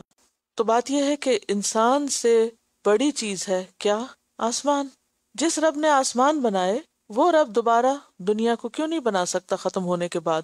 سورۃ غافر میں آتا ہے لخلق السماوات والارض اکبر من خلق الناس. آسمانوں اور زمین کی تخلیق زیادہ بڑا کام ہے لوگوں کی تخلیق سے، انسانوں کو بنانے سے زیادہ بڑا کام ہے. اسی طرح سورۃ یاسین میں آتا ہے اولیس الذی خلق السماوات والارض بقادر علی ان یخلق مثلہم، وہ جس نے آسمان و زمین بنایا اس بات پہ قدرت نہیں رکھتا کہ وہ ان جیسوں کو بنا دے؟ یعنی انسانوں کو دوبارہ بنانا اللہ کے لیے کچھ مشکل نہیں، اس اللہ کے لیے جس نے اتنا بڑا آسمان بنایا بغیر ستونوں کے جو تم دیکھ رہے ہو، اور جس نے یہ زمین بچھائی ہے. رفع سمکہا، بلند کیا اس کی چھت کو، فسواہا، پھر اس کو برابر کر دیا. سمک بیسیکلی کہتے ہیں کسی چیز کی موٹائی کو. اب ہمیں اردو میں لفظ موٹائی استعمال کرنا پڑا ہے، اس سے مراد فیٹنس نہیں ہے، اس سے مراد تھکنس ہے، یعنی کسی بھی چیز کا تھک ہونا. مثلاً آپ اس کو یوں سمجھ سکتے ہیں کہ جیسے پیپر کوئی باریک ہوتا ہے اور کوئی موٹا ہوتا ہے. کہتے ہیں کہ کوئی 60 گرام ہوتا ہے اور کوئی 80 گرام ہوتا ہے، یعنی باریک اور موٹا پیپر ہوتا ہے نا. اسی طرح کوئی بھی چیز جو دبیز ہوتی ہے یا تھک ہوتی ہے اس کو سمک کہتے ہیں. تو مراد اس سے اس کی ورٹیکل ہائٹ ہے آسمان. رفع سمکہا، اس کی جو چھت ہے، اور چھت سے ترجمہ کیوں کیا جا رہا ہے؟ کیونکہ وہ جو تھکنس ہے وہ کیا بن جاتی ہے؟ پھر چھت بن جاتی ہے نا ہمارے اوپر. رفع سمکا، اس کی چھت کو خوب اونچا اٹھایا. فسواہا، پھر اس کو بالکل برابر کر دیا. سوا کا مطلب ہوتا ہے کسی چیز کو اس طرح برابر کرنا کہ بیچ میں کسی قسم کا کوئی سوراخ اور رخنہ نہ رہے. سورۃ الملک میں آتا ہے نا ثم ارجع البصر کرتین ینقلب الیک البصر خاسئا وهو حسیر. تم بار بار نگاہ پلٹا کے دیکھو، آسمان میں تمہیں کسی قسم کا کوئی رخنہ نہیں ملے گا، کوئی سوراخ نہیں ملے گا، کوئی دراڑ نہیں ملے گی، کوئی اونچ نیچ نہیں ملے گی. کیسا ہے آسمان؟ آپ ایک اینڈ سے دوسرے اینڈ تک دیکھتے چلے جائیں تو کیا ایسے جیسے کسی نے خوب نوک پلک سنوار دی ہے، اس کی فنیشنگ ٹچز دے کر بالکل برابر کر دیا، ہموار کر دیا. جیسے آپ دیکھیں لکڑی کا کوئی فرنیچر بنتا ہے نا تو پہلے اس کو کٹائی کی جاتی ہے، پھر اس کے بعد اس کی رگڑائی کی جاتی ہے، پھر اس کے بعد اس کو پالش کیا جاتا ہے. جب پالش کر لیا جاتا ہے تو یہ جو آخری عمل ہے نا پالش کرنے کا، یہ ہے تسویہ، کہ اس کے بعد وہ بالکل اسموتھ ہموار برابر ہو گیا. تو اللہ سبحانہ تعالیٰ نے بہت اونچی چھت اٹھائی ہے اس کی. آپ دیکھیں کہ کتنا اونچا نا، آپ کے جہاز کہاں تک جاتے ہیں اور ابھی وہ بہت ہی نیچے ہوتے ہیں، اور اسی طرح بادل بھی اڑتے ہیں، معلوم نہیں کیا کیا، لیکن وہ چھت اس تک کوئی پہنچ نہیں سکتا. انسانوں کی ریچ اور پہنچ سے بہت اونچی ہے. رفع سمکہا، اتنا اونچا چھت کسی انسان کے بس میں تو نہیں، کوئی انسان تو نہیں بنا سکا. دنیا میں ہم زیادہ تر کتنی سٹوری بلڈنگ بنا سکتے ہیں؟ 120، وہ بھی ایک آدھی ہے نا. اور وہ کیا ہے؟ کچھ بھی نہیں، وہ بھی پرفیکٹ نہیں، اور اوپر سے جا کے دیکھیں تو وہ بھی آپ کو چھوٹی سی چیز نظر آئے گی. تو اس رب کا کمال تمہیں نظر کیوں نہیں آتا؟ ایسی عمارتوں میں جا کے تو تم دل تھام لیتے ہو، لفٹ سے چڑھنا پڑے تو تمہارے پلپٹیشن تیز ہو جاتی ہے. تو کہاں وہ آسمان؟ رفع سمکہا فسواہا. اور صرف یہ نہیں کہ اٹھا کے بس اوپر کر دیا، بلکہ اس کی خوب نوک پلک بھی سنواری، اس کو خوب فنیشنگ ٹچ دیا، کسی قسم کا کوئی عیب نہیں چھوڑا، اس میں کوئی سوراخ نہیں چھوڑا. اب دیکھیں کہ دنیا میں دیواروں کا تسویہ کرنا اور ان کو ہموار کرنا نسبتاً آسان ہوتا ہے، لیکن چھت کو پینٹ کرنا اور چھت کو ہموار کرنا معنی رکھتا ہے نا. رفع سمکہا فسواہا واغطش لیلہا واخرج ضحاہا. واغطش لیلہا، اور اس نے ڈھانپ دیا، اندھیرا کر دیا اس کی رات کو، اس کی رات اندھیری کر دی. اغطش کا لفظ ہے نا غطش سے، غین توشی، غطش. ویسے بولنے میں بھی غطش جو ہے اندھیرا ہے، یعنی اسے جڑا جمٹا وہ لفظ لگتا ہے نا. تو اس کی رات کو، کس کی رات کو؟ یعنی آسمان کی جو رات ہے اس کو اس نے اندھیرا کر دیا. یعنی رات کو آسمان پہ کیا ہوتا ہے؟ اندھیرا ہوتا ہے. وَأَخْرَجَ ضُحَاهَا، اور نکالا اس کا دن. ضحیٰ کا لفظ جو ہے یہ دھوپ کے لیے بھی آتا ہے، دحوت ان کی جمع، دن کے وقت کے لیے، خاص طور پر صبح ارلی، جیسے چاشت کا وقت ہوتا ہے نا. کون سا وقت ہوتا ہے چاشت کا؟ حدیث میں آتا ہے نا جب اونٹوں کے بچوں کے پاؤں جلنے لگتے ہیں ریت بہت جلدی گرم ہو جاتی، اور اسی طرح رات کو بہت جلدی ٹھنڈی بھی ہو جاتی. اور یہ تو آپ نے پڑھا ہی ہوگا سائنس میں کہ جو چیزیں جلدی گرم ہوتی ہیں وہ ٹھنڈی بھی جلدی ہوتی ہیں، اور جو دیر سے گرم ہوتی ہے وہ دیر سے ٹھنڈی ہوتی ہے. جو چیز آپ مائکرو ویو میں گرم کرتے ہیں جلدی ٹھنڈی ہو جاتی، جو ہلکی آنچ پہ دم لگ کے پکتی ہے وہ دیر سے ٹھنڈی ہوتی. بہرحال تو ریت جو ہوتی ہے وہ جلدی ٹھنڈی ہو جاتی ہے اور جلدی گرم ہو جاتی. تو چاشت کا وقت وہ ہوتا ہے جب سورج طلوع ہو جاتا ہے اور خوب دھوپ چمکنے لگتی، یعنی دھوپ کی پلاہٹ وغیرہ ختم ہو کے دھوپ چمک اٹھتی ہے. اور وہ وقت دن کا جو ہوتا ہے نا وہ زیادہ انسان کو اپنی طرف متوجہ کرتا ہے کہ دن چڑھ آیا ہے نا، ایک دم جب دھوپ تیز ہو جاتی ہے. اغطش لیلہ واخرج ضحاہا. رات کی تاریکی میں اگر آپ اپنی ونڈو سے باہر دیکھیں اور سوچیں کہ یہ کبھی روشن دن ہوگا تو یقین نہیں آتا کہ یہاں کبھی روشنی بھی ہوگی. اتنی شدید اندھیری رات ہوتی. اور رات تو چھوڑے، بادل دیکھ کے انسان سوچتا کبھی دھوپ نکلی تھی اور نکلے گی. جب ایک دو دن مسلسل بادل رہتے ہیں تو ایک اندھیرا اندھیرا سا محسوس ہوتا ہے. تو یہ اللہ کی خاص قدرت ہے، ایک عجیب فینومینا ہے کہ کمپلیٹ ڈارکنس اور پھر کمپلیٹ حرارت اور روشنی اور چمک، تو یہ اللہ ہی نے کیا ہے. والأرض بعد ذلك دحاها أخرج منها ماءها ومرعاها والجبال أرساها متاعا لكم ولأنعامكم. والارض بعد ذلك دحاها، اور زمین کو اس کے بعد پھیلایا ہے، بچھایا ہے. دحا کا لفظ جو ہے نا دال ہے یہ سے ہے، اور دال ہے واو بھی اس کا روٹ بتایا جاتا ہے. اب یہ جو ہے کہ زمین کو اس نے پھیلا دیا، اور پہلے اس نے کیا کیا؟ آسمان بنایا. پھر اس کے بعد آسمان میں یوں محسوس ہوتا ہے جیسے سورج وغیرہ بنا، کیونکہ اسی کی وجہ سے رات اور دن کا وقت پتہ چلتا ہے. اس کے بعد زمین وجود میں آئی. یہ بھی کہتے ہیں نا کہ زمین جو ہے یہ کسی اور سیارے سے چھوٹا ہوا ٹکڑا ہے جو شروع میں کیا تھا؟ آگ کا گولا تھا. پھر ہزاروں سال اس پہ گزرے تو کیا ہوا؟ اس کا کرسٹ ٹھنڈا ہوا اور ابھی بھی اندر آگ ہے. تو یہ جو زمین ہے یہ بعد میں بنی ہے. والارض بعد ذالک، یعنی یہ رات دن کے بعد دحاہا اس زمین کو بچھایا گیا ہے، تیار ہوئی ہے. یعنی اس کا دحا ہونا جو ہے یہ ایک طرح سے رہنے کے قابل ہونا ہے. اور عربی میں کہتے ہیں دحل مطر الحسا، بارش کنکریوں کو دور دور تک بہا کے لے گئی. اور دحوا کہتے ہیں شتر مرغ کا انڈا. زمین بھی شیپ کیسے؟ اب آپ دیکھیں عربی ڈکشنری تو بہت پہلے سے، یہ تو اب آ کے انکشاف ہوئے ہیں کہ زمین اوول شیپ میں ہے. تو دحوتن کیا ہے؟ شتر مرغ کا انڈا. اور یہ اس وقت بھی کہتے تھے جب ابھی یہ ڈسکوریز نہیں ہوئی تھی. تو گویا زمین کو اس کے بعد اس نے بچھا دیا، یعنی پھیلا دیا، اور ایسی شکل دی اس کو کہ جو رہنے کے قابل ہو گئی. بالکل گول نہیں ہے بال کی طرح. اور اس میں ہموار ہونے کا معنی بھی آتا ہے، صرف پھیلانا اور بچھانا نہیں بلکہ ہموار ہونا بھی. پھیلانا اور بچھانا پیچھے مہاد بھی آ چکا ہے. والارض بعد ذلك دحاها. سورۃ حامیم سجدہ میں آپ نے پڑھا تھا نا کہ قل أئنكم لتكفرون بالذي خلق الارض في يومين وتجعلون له اندادا ذلك رب العالمین. اور پھر وہاں اور تفصیل بھی آتی کہ اس میں ساری چیزیں رکھ دی جو انسان کی ضروریات کی تھیں. وقدر فيها اقواتها. ایک طرف انسان ہے جو یہ کہتا ہے کہ مجھے کوئی دوبارہ نہیں اٹھا سکتا، دوسری طرف آسمان ہے، زمین ہے، اور زمین کے اندر پائی جانے والی چیزیں ہیں. اب ان دو کو کمپیئر کر کے بتایا جا رہا ہے کہ جس رب نے آسمان اور زمین کو ایک خاص طریقے پہ بنایا اور پھر سورج چاند نکالے، رات اور دن کا کانسیپٹ، وہ رب تمہیں دوبارہ کیوں نہیں اٹھا سکتا؟ وہ تمہیں دوبارہ کیوں نہیں پیدا کر سکتا؟ سب کچھ اس کے ہاتھ میں ہے. بنیادی طور پر یہ سارے دلائل دراصل آخرت کے وجود پر دلیل ہیں. اور رات اور دن جو ہے یہ دو نشانیاں بھی ہیں نا. وَجَعَلْنَا اللَّيْلَ وَالنَّهَارَ آیَتَيْنِ فَمَحَوْنَا آیَةَ اللَّيْلِ وَجَعَلْنَا آیَةَ النَّهَارِ مُبْصِرَةً. أَخْرَجَ مِنْهَا مَاءَهَا، نکالا اس سے اس کا پانی. کس سے؟ زمین سے. اس کا یعنی اس کے اندر سے نکالا. وَمَرْعَاهَا، اور اس کا چارہ. مرعا اصل میں کہتے ہیں چراگاہ کو، مرغزار کو، چراگاہ کو. اور رے عین یہ ہوتا ہے رعیون، جاندار کی حفاظت کرنا اور اس کو باقی رکھنا. رائی کون ہوتا ہے؟ گڈریا. کیا کیا کام ہوتے ہیں اس کے؟ وہ بکریوں کو کھلاتا بھی ہے، ان کی حفاظت بھی کرتا ہے بھیڑیے سے، اور ان کے چرنے کی جگہ جو ہے اس کو بھی تلاش کرتا ہے اور ان کو پراپر کھانے پینے کا اور صحیح جگہ پر لے جا کر ان کی ضروریات کو پورا کرتا ہے. تو اخرج منہا ماءہا ومرعاہا، اس نے اس زمین سے پانی بھی نکالا اور گھاس چارہ بھی نکالا، یعنی خوراک نکالی. والجبال ارساہا، اور پہاڑوں کو اس نے گاڑ دیا. ارسا یرسی، ارسا کا کیا معنی ہوتا ہے؟ لنگر ڈالنا. آپ کو یہ تو پتہ ہے کہ لنگر ڈالنا کیا ہوتا ہے؟ یا ویسے ہی میں بولتی رہتی ہوں اور آپ کہہ دیتے ہیں ہاں ٹھیک ہے، یہ سنا ہوا ہم نے لنگر ڈالنا.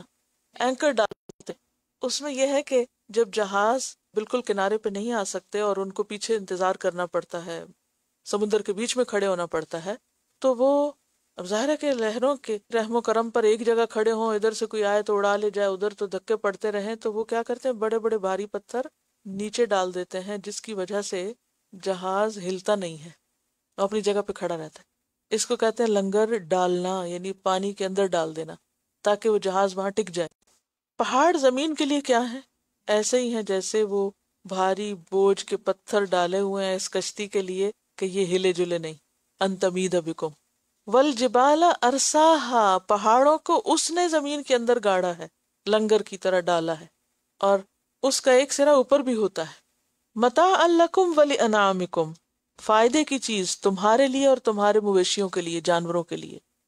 کیا چیز تمہارے لیے اور تمہارے مویشیوں کے لیے؟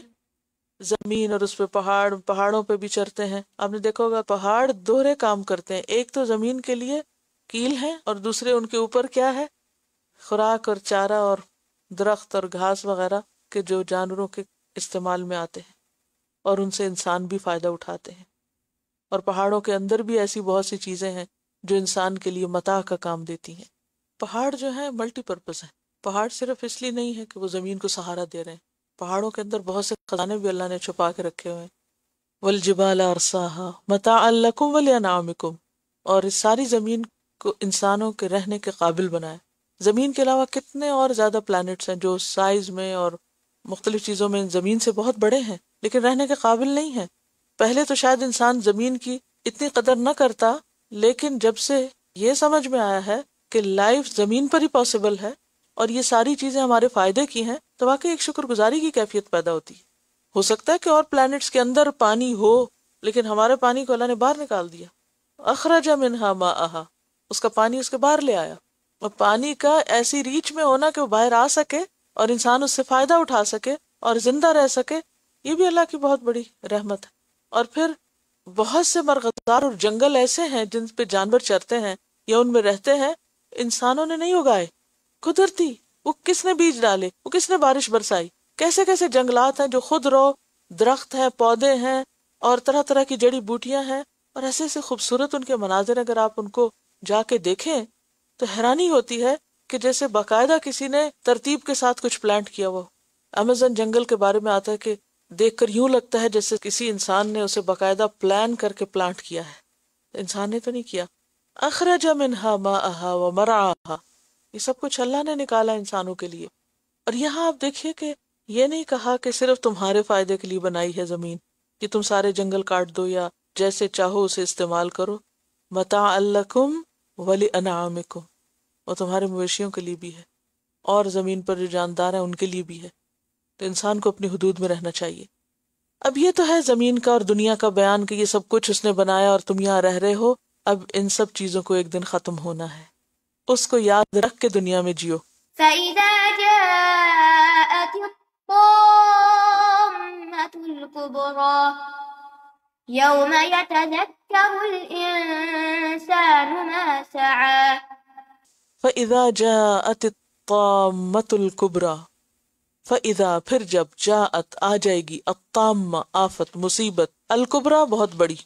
طامہ کا لفظ جو ہے یہ طا میم میم سے ہے. تم کہتے ہیں پانی سے بھرے ہوئے سمندر کو، یہ کسی چیز کا بھر جانا، بھڑکتی آگ کے لیے بھی آتا ہے.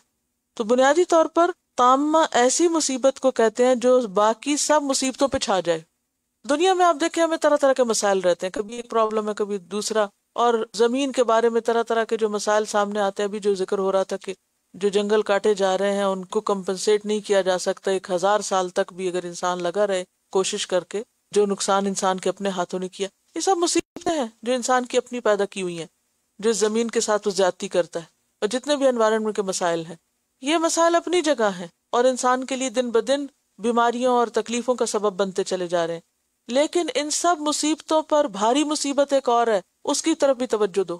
آج آپ دیکھیں کہ ان جنگلوں کو بچانے کے لیے، انوائرمنٹ کو بچانے کے لیے کیسی کیسی تنظیمیں بنی ہوئی، کتنے ان کے لیے فنڈز ہیں، کتنی زیادہ ایفرٹس دن رات ہو رہی ہیں، مارے مارے لوگ پھر رہے ہیں کہ بچاؤ اس زمین کو۔ لیکن ایک ایسی مصیبت اس زمین پہ آنے والی ہے جو ان سب مصیبتوں سے بڑی ہے، اور وہ کیا ہے؟ طامۃ الکبریٰ۔ فَإِذَا جَاءَتِ الطَّامَّةُ الْكُبْرَىٰ۔ اب آپ دیکھیے کہ چھوٹی مصیبتوں سے بچانے کے لیے بہت سے لوگ کوشش کر رہے ہیں، محنت کر رہے ہیں، اور بہت سنسیئر ایفرٹس کر رہے ہیں، اپنی جان مال داؤ پہ لگا کے کام کر رہے ہیں، لیکن اس بڑی مصیبت سے لوگوں کو بچانے کے لیے کتنے لوگ سچائی سے کام کر رہے ہیں اور اس طرف بھی کسی کا دھیان ہو۔ کتنی محدود سوچ ہے نا ہم انسانوں کی۔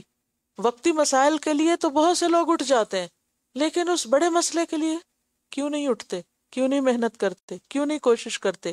فَإِذَا جَاءَتِ الطَّامَّةُ الْكُبْرَىٰ، جب آ جائے گی وہ بڑی مصیبت جو ساری مصیبتوں پہ حاوی ہو جائے گی، يَوْمَ يَتَذَكَّرُ الْإِنسَانُ مَا سَعَىٰ، اس دن انسان یاد کرے گا کہ اس نے کیا کوشش کی تھی، وہ کس چیز کی کوشش میں بھاگ رہا تھا، اس کی ایفرٹس کیا تھی، اس کی محنت کس چیز کے لیے تھی، اس کا وقت، اس کی جان، اس کا سرمایہ، اس کی ذہانت، اس کی جوانی، وہ سب کچھ کس کے لیے لگایا اس نے، کیا تھا اس کا گول، کیا تھا ایم ان لائف، کس طرف وہ دوڑ رہا تھا۔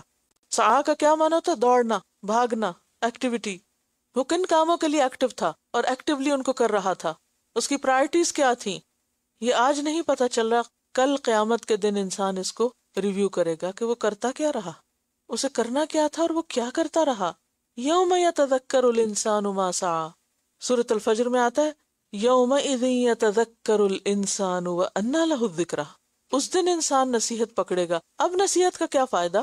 اب اگر خیال آ بھی گیا کہ ہم نے غلط کیا، ہمیں اس دن کے لیے بھی کچھ کرنا تھا، تو اس دن تو کوئی کچھ نہیں کر سکے گا۔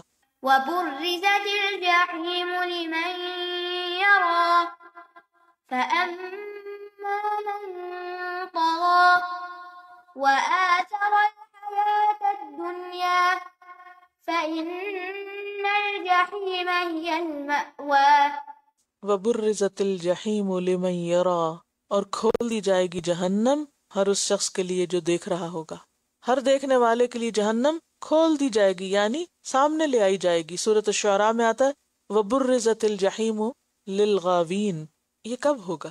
قیامت کے دن، جب انسان کے ہاتھ میں اس کی اپنی کتاب ہوگی اور اسے کہا جائے گا وَنُخْرِجُ لَهُ يَوْمَ الْقِيَامَةِ كِتَابًا يَلْقَاهُ مَنْشُورًا، اس کا نام اعمال اس کے آگے کھلا پڑا ہوگا، کہا جائے گا اقرأ کتابک، پڑھو اپنی کتاب، خود پڑھو، کفا بنفسک اليوم علیک حسیبا، آج اپنا حساب لگانے کے لیے تم خود ہی کافی ہو، کسی اور کو تمہیں بتانے کی ضرورت نہیں، کیونکہ سارے اسٹیٹسٹکس ہوں گے اس میں۔ کل جو ہم نے احصاء کی بات پڑھی تھی، عربی میں احصائیات اسٹیٹسٹکس کو کہتے ہیں، پوری لائف کے اسٹیٹسٹکس اس کے سامنے ہوں گے، وہ کر کے کیا آیا، جیسے وہ ایک آڈٹ رپورٹ ہوتی ہے نا، پوری کسی کمپنی کا آڈٹ کر کے ایک پیپر کے اوپر بتا دیا جاتا ہے کہ کہاں سٹینڈ کرتی ہے یہ کارپوریشن یا کمپنی، اسی طرح ہر انسان کی آڈٹ رپورٹ اس کے اپنے ہاتھ میں ہوگی، اس کو ریویو کر کے دے دیا جائے گا یہ ہو تم، اسے اب خود ہی پڑھ لو، کسی نے تم پہ کوئی ظلم نہیں کیا، کوئی زیادتی نہیں کی، ساری زندگی کے اوقات، اعمال جو تمہیں ملا وہ بھی لکھا ہوا ہے، اوپننگ بیلنس بھی موجود ہے، جو تم نے خرچ کیا، جو تم نے جمع کیا، سب کچھ وہاں ہے، خود ہی دیکھو اس کو۔ اقرأ کتابک کفا بنفسک اليوم علیک حسیبا، اور حسیبہ کون ہوتا ہے؟ حساب کرنے والا، چیک اینڈ بیلنس، خود ہی اپنا چیک کر لو۔ اور اس حال میں کہ وہ انسان اپنا نام اعمال وہ کاغذ لے کے کپ کپا رہا ہوگا کہ سامنے جہنم دہکتی شعلوں کے ساتھ نظر آ جائے گی اس کو، اور وہ اپنا فیصلہ خود ہی کر لے گا کہ اسے اب جانا کہاں ہے۔ فَأَمَّا مَنْ طَغَىٰ، تو جس نے بھی سرکشی کی، جیسے فرعون کے لیے لفظ ہے نا طغیٰ، اور اس کے بعد جس کسی نے بھی ایسا کیا، اپنے آپ کو بڑی چیز سمجھا، تکبر کا شکار رہا، وَآثَرَ الْحَيَاةَ الدُّنْيَا، اور اس نے دنیا کی زندگی کو ترجیح دی، پریفر کیا، آثر یؤثر ایثار ویؤثرون علی انفسہم ولو کان بہم خصاصہ، پیچھے پڑھ چکے ہیں آپ یہ لفظ۔ تو اثر کا کیا مطلب ہوتا ہے؟ ترجیح دینا۔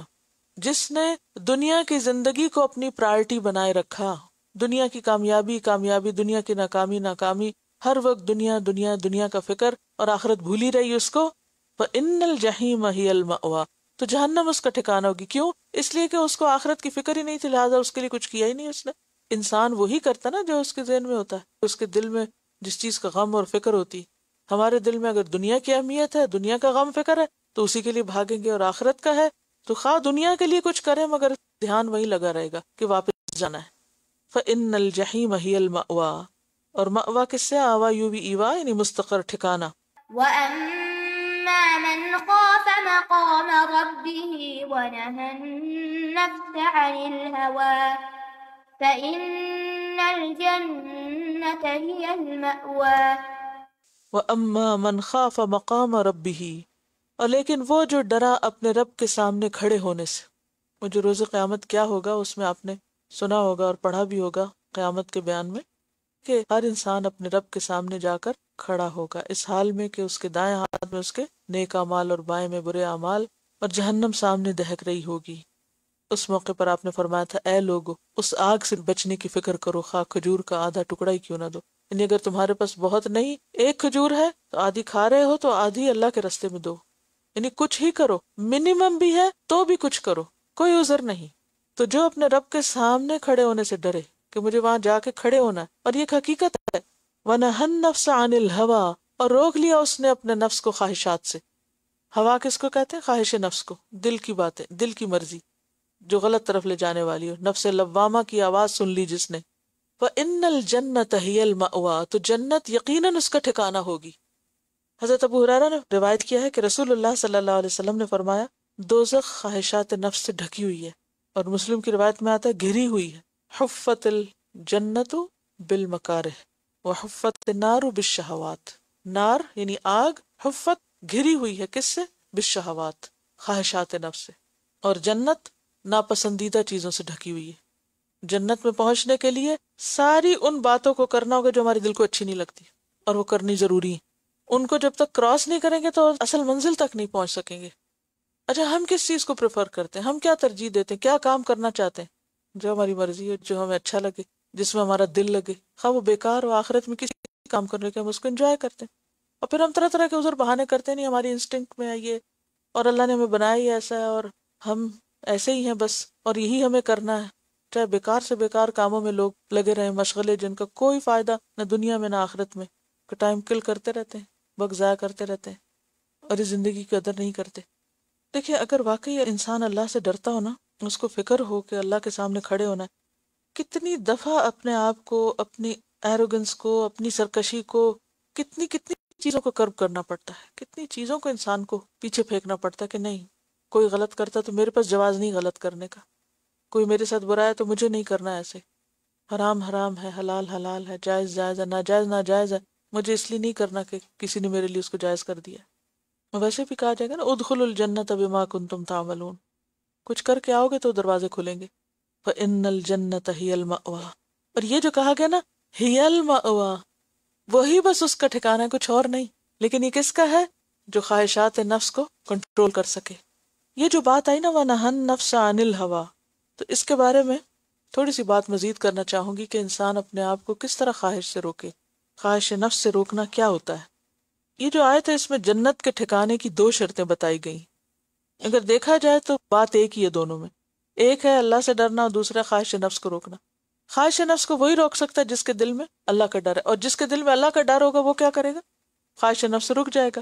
سب سے پہلا کرنے کا کام یہ کہ انسان اپنے عقائد کی اصلاح کرے. کوئی ایسی چیز جو اللہ کو پسند نہ ہو اس میں، یعنی کسی قسم کا شرک اور ریاکاری اور دکھاوا، ان چیزوں سے بچے. دوسرا درجہ یہ ہے کہ انسان گناہ کا اگر ارادہ کرے تو فوراً سوچے کہ مجھے تو حساب دینا، میں تو افورڈ نہیں کر سکتا. حضرت نعمان بن بشیر کی حدیث میں ہے، آپ نے فرمایا جس نے شبہات سے پرہیز کر لیا، یعنی شک والی باتیں چھوڑ دی، اس نے اپنی آبرو اور دین کو بچا لیا. اور جو شخص مشتبہ میں مبتلا ہو گیا وہ بالآخر محرمات میں مبتلا ہو کر رہے گا. یعنی جو شک والی باتوں کے پاس گیا وہ ایک دن حرام میں بھی پڑ جائے گا. اور مشتبہات کون سی ہوتی ہیں؟ جن کے جائز اور ناجائز ہونے دونوں کا احتمال ہوتا ہے، کبھی دل کہتا ہے ٹھیک ہے، کبھی کہتا ہے نہیں، تو بہتر ایسے کام چھوڑ دیے جائیں. پھر اسی طرح یہ ہے کہ ہوائے نفس میں وہ چیزیں بھی شامل ہیں جو ہماری عبادات کو سپوائل کر دیتی ہیں. صرف یہ نہیں کہ ہماری ہوائے نفس کہتی نماز نہ پڑھو اور سو جاؤ، یہ تو ایک درجہ. جب آپ اس سے نکل آتے ہیں اور نماز کے لیے کھڑے بھی ہو جاتے ہیں تب بھی ہوائے نفس بیچ میں آ جاتی ہے. کیسے؟ جلدی جلدی پڑھنا، اس میں کوئی خشوع و خضوع نہ ہونا، پڑھ کر اپنے آپ کو بڑا نیک سمجھنے لگنا، عجب کا شکار ہو جانا، جو نہ پڑھ رہا ہو اس کے مقابلے میں خود کو بڑی اعلیٰ چیز تصور کرنا. اور اس پر وقت بے وقت کی تنقید کرنا۔ حضرت یعقوب کرخی فرماتے ہیں کہ میں اپنی ابتدائی عمر میں نجار تھا۔ نجار کون ہوتا ہے؟ بڑا ہی لکڑی کا کام کرنے والا، کارپینٹر کہہ لیں۔ میں نے اپنے نفس میں سستی اور باطن میں ایک قسم کی ظلمت محسوس کی، یعنی کہ اپنے اندر میں نہیں پاتا تھا کہ کوئی نیکی کا کام خوشی سے کروں۔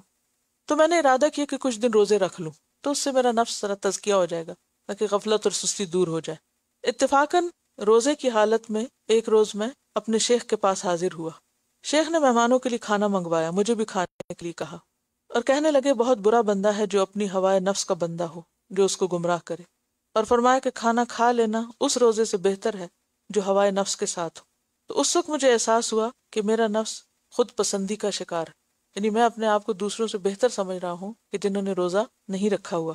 تو پھر انہوں نے ان سے پوچھا ایسی کیفیت کا علاج کیا ہے؟ انہوں نے کہا کہ استغفار کرنا۔ یعنی جب بھی یہ خیال آنے لگے کہ میں دوسروں کے مقابلے میں نیک ہوں یا بہتر ہوں، میں تو روزے سے ہوں اور تو کسی کا روزہ ہی نہیں آج، اور میں تو تہجد پڑھتا ہوں اور دوسرا تو کوئی پڑھتا ہی نہیں، لہٰذا میری ان نیکیوں کی وجہ سے میں سب سے اچھا ہوں، یہ بھی ہوائے نفس ہے۔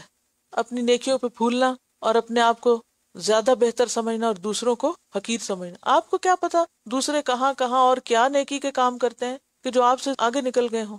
تو ہوائے نفس صرف یہ نہیں ہوتی کہ انسان حرام میں پڑ جائے، بعض اوقات حلال کام کرتے ہوئے، عبادت کرتے ہوئے، نیکی کے کام کرتے ہوئے بھی انسان عجب کا شکار ہو جاتا ہے۔ عجب کیا ہوتا ہے؟ خود پر خوش ہونا، اپنی نیکیوں پہ خوش ہونا، اور اس طرح کا خوش ہونا کہ اپنے آپ کو بہتر سمجھنے لگے۔ نبی صلی اللہ علیہ وسلم نے فرمایا لا یؤمن احدکم حتی یکون ہواہ تبعا لما جئت بہ، تم میں سے کوئی شخص اس وقت تک مومن نہیں ہو سکتا جب تک کہ اس کی خواہش نفس اس چیز کے تابع نہ ہو جائے جو میں لے کر آیا ہوں۔ يسألونك عن الساعة أيان مرساها فيم أنت من ذكراها إلى ربك منتهاها إنما أنت منذر من يخشاها كأنهم يوم يرونها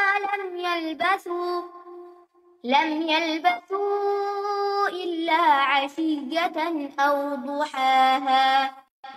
یسألونک عن الساعۃ، پوچھتے ہیں آپ سے قیامت کے بارے میں، ایان مرساہا، کب آئے گا اس کا ٹھہرنا، ثابت ہونا، واقع ہونا، کب واقع ہوگی؟ مرسا جو ہے نا یہ مصدر میمی بھی ہے، اور ارسا کا کیا معنی؟ ٹھہرنا، بحری جہاز کو لنگر انداز کرنا، ثابت کرنا، کیل ٹھونکنا۔ فیما انت من ذکراہا، فیما کس چیز میں، انت تم، ذکراہا اس کا ذکر، یعنی کس چیز میں تم اس کا ذکر کر رہے ہو، یعنی اس کے ذکر سے تمہارا کیا کام؟ الی ربک منتہاہا، وہ تو تیرے رب کی طرف اس کا منتہا یا انجام ہے، اس کے علاوہ تو کوئی نہیں جانتا اس کو، اور آپ کا کام کیا ہے؟ انما انت منذر من یخشاہا، آپ تو ڈرانے والے ہیں اس کو جو اس سے ڈرتا ہو، آپ تو اسی کو خبردار کر سکتے ہیں جو اس سے ڈرنے والا ہو۔ کس سے؟ قیامت سے۔ ہا کی ضمیر سا کی طرف جا رہی ہے، یہ ساری ضمائر جو ہے نا، ذکرہ ہا اور منتہا ہا اور یہاں یخشا ہا، یہ سب انسا کے بارے میں ہے۔ اصل میں لوگ نبی صلی اللہ علیہ وسلم سے بار بار پوچھتے تھے کب آئے گی قیامت۔ جب بھی آپ کہتے قیامت آئے گی تو وہ یہ کہنے کے بجائے اچھا پھر ہمیں کچھ تیاری کر لینی چاہیے، تو وہ کیا کہنے لگتے؟ کب آئے گی۔ ایک اور جگہ پر آتا ہے یسألک الناس عن الساعہ، لوگ آپ سے پوچھتے ہیں قیامت کب آئے گی، قل انما علمها عند اللہ، اور جب آئے گی تو کیا ہوگا؟ ثقلت فی السماوات والارض، آسمان و زمین پہ بہت بھاری وقت ہوگا، لا تأتیکم الا بغتہ، اچانک آ جائے گی، یسألونک کأنک حفی عنہا قل انما علمها عند اللہ، اس کا علم صرف اللہ کے پاس ہے، ان اللہ عندہ علم الساعہ، اور آپ کا کام کیا ہے؟ انما انت منذر من یخشاہا، آپ بس خبردار کرتے رہیں اس سے لوگوں کو جو بھی اس سے ڈرے۔ کأنہم یوم یرونہا، گویا کہ جس دن وہ اس کو دیکھ لیں گے، جس دن قیامت ان کے سامنے آئے گی، لم یلبسو، تو وہ کیا کہیں گے؟ نہیں وہ ٹھہرے، کہاں؟ دنیا میں یا قبروں میں، الا عشیۃً، مگر دن کا پچھلا پہر، او ضحاہا، یا پہلا پہر۔ مرنے کے بعد انسان کو اپنی پچھلی زندگی کتنی لگے گی؟ ایک دن نہیں، عشیۃً، پچھلا پہر۔ عشیہ کب سے ہوتا ہے؟ زوال کے بعد سے لے کے شام تک، اور ضحیٰ کب سے ہوتا ہے؟ سورج نکلنے سے لے کر زوال سے پہلے تک، آدھا آدھا دن۔ الا عشیۃً او ضحاہا، یعنی دنیا کی زندگی اور قبر کی زندگی آخرت کے مقابلے میں صرف دن کا اگلا یا پچھلا پہر لگے گا. بعض جگہوں پر آتا ہے نا، لوگ کہیں گے یومن او بعد یوم، دن یا دن کا کچھ حصہ.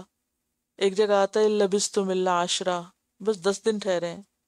اور ایک جگہ پر سورۃ یونس میں تو یوں آتا ہے یوم یحشرہم، جس دن وہ ان کو اکٹھا کرے گا، لوگوں کو کیا لگے گا کأن لم یلبثوا الا ساعۃ من النہار یتعارفون بینہم، کہ ہم تو بس 1 گھنٹہ ٹھہر کے آئے ہیں، ابھی تو ہم نے پہچانا ہی تھا لوگوں کو، ابھی تو ہم نے ایک دوسرے کو پہچانا ہی تھا، تو بس زندگی ختم بھی ہو گئی.